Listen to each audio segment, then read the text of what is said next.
Hello guys, welcome to the Frontend Spark. And today we're going to discuss about CSS. Here we are going to discuss about how can we add the CSS to our documents, then what are the different ways to include the CSS in the HTML file. So first we'll discuss about what is CSS. CSS means it's a cascading style sheets. So it is a style language is used to add style to a web page. Using CSS, we can control how HTML elements look in the browser. Now we'll just take some example and try to understand what is the CSS index and what are the ways include the CSS in our documents. So the CSS syntax means we'll just take a selector, then we can just provide one or more declaration.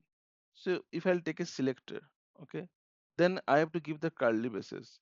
Inside the curly braces, I can give more than one or one declaration. The declaration means I'm saying color or size or height or width. There are lots of CSS properties out there. We can include those things. So now we'll discuss about in how many ways we can include the CSS in our document. One is external tile sheet, second is internal tile sheet, and the last one is inline style sheet. An external tile sheet contained in a file with .css extension like this. I just created one CSS file with .css. It's called home.css. In here, I just written one selector.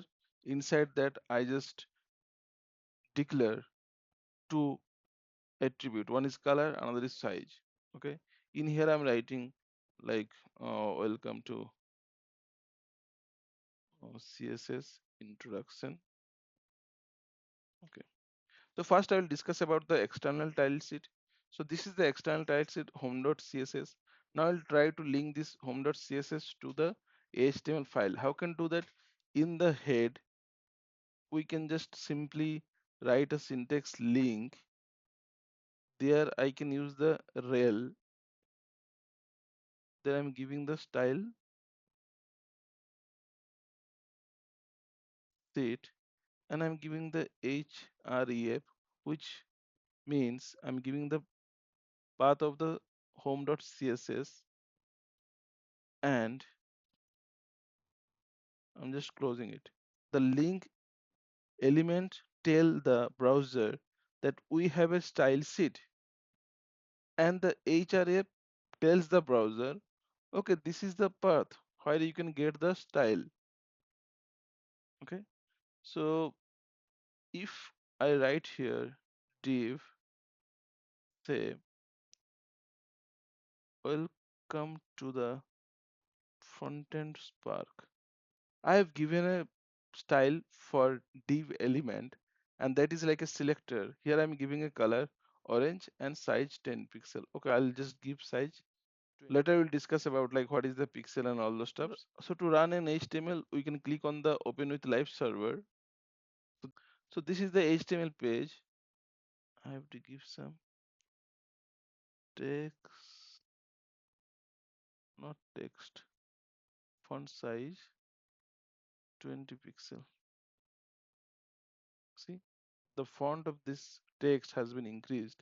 Now if we'll try to change to 40, so you can see it has been changed. Okay, so the color is orange. So this is basically external tile sheet. What is the internal tile sheet? Internal tile sheet means I can use the same thing in the head itself, like style, then simply div, and I'm using the color. I'm giving something like a brown. So the style means it contains the style information for the document. So now we can check like what will be the color for this sentence right now. Previously like it was orange. Now we can see like what is that. So now it has changed to brown. If I write this style before this link, then let's see what happened.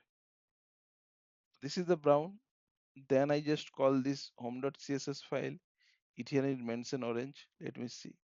See, now it's coming to orange. That means if you include the style and link, they will be applied in the order they included. So basically, the browser has given the more priority on this link over this. As I included the link after the style, that's why this color has overwritten by this color. That's all. Now, if we'll go for the inline style sheet, inline style sheet means in the div itself, if I write the style, if I give some color like a blue, then you can check what will be the color of the text. See, the color has changed to the blue only. So this is basically the least efficient implementation of CSS.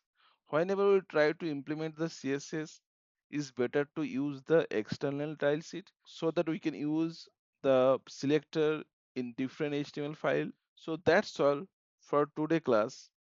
The next we'll discuss all the CSS properties. Thank you for watching the video. Please do subscribe. We'll meet you in the next session.